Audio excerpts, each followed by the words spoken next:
तो इन सारी बातों के बीच में बहुत सारी बातें कही जा रही है। हो सकता है कि कई बातें साफ नहीं हो पा रही हो। मैं आज उन बातों को साफ करूंगा, लेकिन जो बुनियादी सवाल है उसके इर्द गिर्द बात करेंगे हम। और बुनियादी सवाल यही है कि क्या वाकई जो नया कृषि कानून है वो किसानों के खिलाफ है? क्या उनको नुकसान पहुंचाता है? तो क्यों?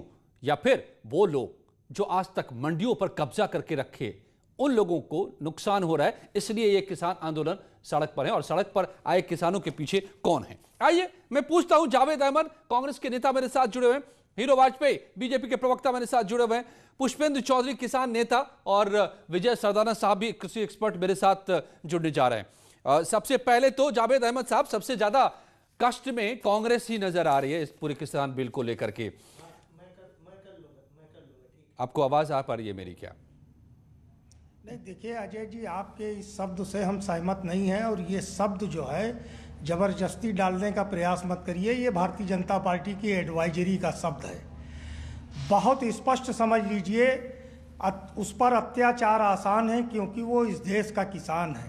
क्या अत्याचार हो रहा है देश के किसान के साथ? सर, क्या अत्याचार हो रहा है? संविधान दिवस पर बर्बरता करेगी भारतीय जनता पार्टी की सरकार। अब आप सुन लीजिए ना, यही पूछ रहा हूं। आप सुन लीजिए, कांग्रेस किस तरीके से किसानों के साथ रही है और भारतीय जनता पार्टी क्या कर रही है। भारतीय जनता पार्टी एमएसपी के नाम पर जिस तरीके का छलावा कर रही है, वो क्यों नहीं किसानों की मांग पर एक शब्द लिख देती है कि किसान की एमएसपी की गारंटी सरकारी क्रय केंद्र पर भी होगी और मार्केट में भी होगी।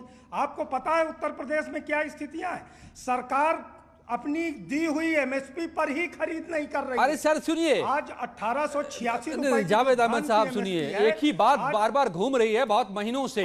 मैं इसलिए आज थोड़ी सी बात को आगे बढ़ाना चाहता हूं जावेद साहब, इसलिए आपसे सवाल पूछ रहा हूं। नहीं जावेद साहब सुनिए, हो जाएगी प्रभु। जावेद अहमद साहब, अरे सुन लीजिए, सवाल का जवाब दीजिए ना, प्रवचन मत दीजिए ना, भाषण मत दीजिए ना। यहाँ पर मैं सवाल जो पूछ रहा हूँ उसका जवाब दीजिए। एक ही बात घूम रही है 4 महीनों से, इसलिए मैं बात को आगे बढ़ाना चाहता हूँ। इसलिए मैं पूछ रहा हूँ आपसे जावेद साहब, इसलिए पूछ रहा हूँ कि किसानों का नुकसान क्या हो रहा है?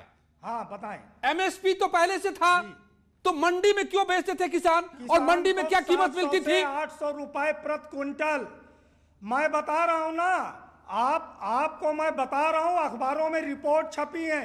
बड़े दबाव के बाद अभी तक कार्रवाई नहीं हुई है, लेकिन रायबरेली जिले की मैं एक घटना बता रहा हूं कि वहां पर 500 कुंटल धान पकड़ा गया जिसकी कोई सरकारी खरीद नहीं।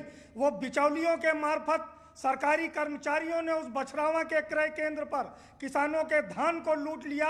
एमएसपी से कितना, एमएसपी पर कितना किसान देश का बेचता है अनाज? आपको आंकड़ा है, पता है आपको? एमएसपी पर आप कह रहे हैं 500 क्विंटल की बात।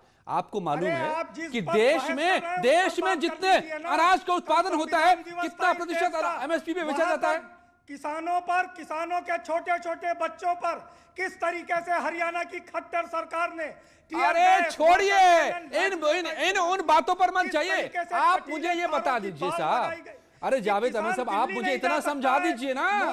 अरे जिस एमएसपी को आप खड़ा कर रहे हैं विवाद के तौर पर, आप ये बता दीजिए कि एमएसपी पर देश में